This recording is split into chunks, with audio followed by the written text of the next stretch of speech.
guys, Krakina back in the video, and today I'm going to be talking about what you kind of need to know for Raw on Netflix. Now, January 6th is the premiere episode of Raw, streaming on Netflix live at 8 o'clock, 8 o'clock, 5 o'clock, and the card has been stacked with main eventers, and the main eventers are CM Punk, Seth Rollins, Roman Reigns. You have Liv Morgan, Rhea Ripley, and John Cena, Jey Uso, Drew McIntyre, and Solo Sikoa. Now, when it comes to John Cena, he is going to be starting his retirement tour on Netflix, which it's kind of crazy. It's kind of crazy. After this year, we won't be seeing John Cena and performing, but it's also nice that they're able to give him a nice send-off because he really did his role, did his part. He really did his part in really making WWE into staying as long as they did, because whenever you have those main eventers that leave the company, you're left with a hole, and John Cena was able to fill that role and do things for people like me, younger generation, and make it to new WWE fans, which now I believe Roman Reigns, Seth Rollins, CM Punk is kind of in where John Cena and everything, but people like that are the new John Cenas and stuff. I'm going to probably cry one of these times. Probably gonna cry, not because John Cena was like my favorite growing up at all. I'm a heel girly. I like the heels. I'm a CM Punk fan, The Rock fan, mainly everybody who was against John Cena, unless the Miz, unless you were just different. But John Cena as John Cena is always going to be a top performer, a top person that you're gonna respect. So I'm excited to see whatever he has to say. He's probably going to declare for the Royal Rumble, which means he's going to be participating in a match to determine who is going to main event WrestleMania come April. In that match, well, he's going to be probably in that or the Elimination Chamber. Probably both, who knows. But for Royal Rumble, the winners is very varied. I don't know who's going to win the Royal Rumble. I'm always going to root for Roman Reigns. And as we're speaking about Roman Reigns, he has a match for the first episode on Netflix with Solo Sikoa, someone who used to be in his bloodline as his enforcer, decided to pack up shit, take everything that was his and make it his own, which Solo has done. He has made his own bloodline, his own group of people that will do what he says. He has his new enforcer, and because of the rules of tribal combat, it is a no disqualification match, I believe, but it's supposed to be no bloodlines, no Jay, no Jimmy, no Sammy, no Jacob, no Tama. But who knows how things are going to go? Who knows who is going to be honest in this? But the Ulafala is something that is above a title for them, because this is their culture. This means more than a title. This means more than whatever anybody was trying to give them, because of the fact this means you are the leader of the family. You are the one who makes the decisions. You are the one who provides. You are the one who makes the way for the family. And unlike Solo, Roman Reigns was actually being the one who was placed as the tribal chief by the elders before him.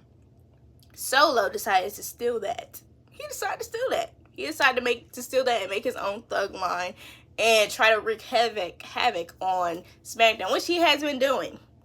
Solo Sikoa has been wreaking havoc on SmackDown, which has made me upset. He has not only wreak havoc on SmackDown, but he's also gone to Raw to wreak havoc, which has also made me upset. Because now, to add icing on the cake, he wants to team up with Drew McIntyre, somebody who wants the worst for Roman Reigns, somebody who is a hater, and somebody who, although has not been named it, is hater of 2024. He took the role of hater during his feud with CM Punk, and now he's taking it on to 2025. He needs to let that go. He needs to let that go. He needs to let it stay in 2024, but I do not believe he will. I don't think he will. But for this match, I'm hoping Roman Reigns wins it and takes his Ulafala so he can start his WrestleMania journey, because it's going to be different than previous years as he was the former WWE champion. That right there is very emotional. 1,000-something days. Crazy. It's going to be interesting to see who's going to be in that WrestleMania main event. But I think a name like Roman Reigns, somebody who just does this, is going to be in that main event. And Tribal Combat going to be interesting, especially because of the past Drew McIntyre has with Roman Reigns, somebody who's just been attacked by the bloodline, been a victim of the bloodline. I really want to see how things are going to unfold, because he has this kind of, I'm not going to say alliance, but an understanding with Solo and his thug line. They have a new understanding. So Drew McIntyre could come out and help Roman Reigns. Although I'm really hoping the opener of Raw on Netflix, the match between Jey Uso and Drew McIntyre, kind of takes things out of the way and kind of preoccupies Drew McIntyre to the fact that he got beat up so bad by Jey Uso that things are good. But because Jey Uso decided to take on this battle, because he decided not to back down to whatever Drew McIntyre's claim is, although Drew McIntyre is a hypocrite and a hater and needs to mind his own dang business. Although that is the case, I do see Jey Uso being able to overpower him, but the little interferences, like maybe Jimmy getting hurt, maybe Sammy getting hurt, or something like, or even the bloodline, the thug line coming out and messing up a match, that can influence the match greatly, to the point where whatever Jey Uso has does not matter. Whatever Jey Uso has to say does not matter. So let's hope that does not get to that, because we don't need to see this drag on. We don't need to see Roman Reigns try to fight for the Ulafala for more than... We don't need to see that. We don't need to see that. We don't need to see that for the road to WrestleMania. I don't want to see that, actually. I'm going to say I don't want to see that, because I kind of don't. Although I do love how Solo has gotten farther in his career, really made a name for himself, really has separated himself from just being an enforcer, and went into this new role, killing it. The next match, which kind of for a lot of fans has been fighting for the main event, although it did not have to fight for the main event because it has already been set to be the main event, is the match between CM Punk and Seth Rollins. The teacher versus the student. It's a 10-year feud, building up of real events versus some kayfabe events, some fake events, storyline events, I should say, not fake events, storyline events clashing together. Now, CM Punk really, I'm gonna be honest, CM Punk is more on the not right side, but the more logical side. Seth Rollins has been holding on to something that is really not healthy for him to hold on to, considering his history, but he needs to understand that business is business, and that's not, CM Punk really was a type of person where that's what he was thinking of. He was thinking business is business. Whatever other people have to say does not matter. That wasn't for why he hated the business. He didn't hate the people in the back. He didn't hate the performers. He hated the person that was doing things. And for Seth Rollins, he felt as though that was a hit to him and his livelihood. Although, that is one thing Seth Rollins did eat on, because CM Punk was a bit of a jerk when he left WWE. He not only made it easier for the fans to hate Roman Reigns, he just was being a little extra. He was being a little extra and a little bit vindictive. But it's been 10 years. You gotta let some of those stuff go. Seth Rollins was really mad that he got ghosted, if we being real. He was mad he got ghosted. And CM Punk was like, whatever, bro. So this is some pure hatred, actually. It's deeper than what I'm saying, but it's pure hatred, and we've seen that during the promo that happened on Monday night, and that really had fueled the fire on me being a little bit more interested in this match, because I didn't know I had no idea that they're going to make this match to a very violent match. And because they're going to make this into a violent match, a match that is going to just be raw and emotional. Raw and emotional. I'm seated. I'm seated. I'm seated, and I'm hoping this really either builds up to a match series or it ends whatever they have. It is very unlikely this is going to be the last match they have, just because this is a long time coming. If Drew McIntyre and CM Punk has more than one match, I'm going to go out and say that CM Punk and Seth Rollins are going to have more than one match as well. We also have appearances by Travis Scott. Didn't know he was, I don't know. Maybe he gonna do a little song. Maybe he gonna walk somebody out. Who knows what he's gonna do. But I'm thinking that we might see The Rock. I think we're gonna see The Rock probably, because not only because he said during the promos that, who do you think Netflix wants to see? Seth Rollins be champion? What do you think Netflix was talking about? He sounds as if, and as he's on the board, he sounds as if he has a little bit of position in this deal with Netflix and WWE, as well as him being in the trailers for Netflix, Raw Netflix. So I'm hoping that he not interferes. He has a spot in the match between Roman Reigns and Solo Sikoa, because I really want it to be Rock and Roman for WrestleMania. That is like the match all wrestling fans have wanted for the past 10 years. That's just the match everybody's been wanting, just because we have somebody from two dominant figures from the same family. So who doesn't want to see that? That's like a match made.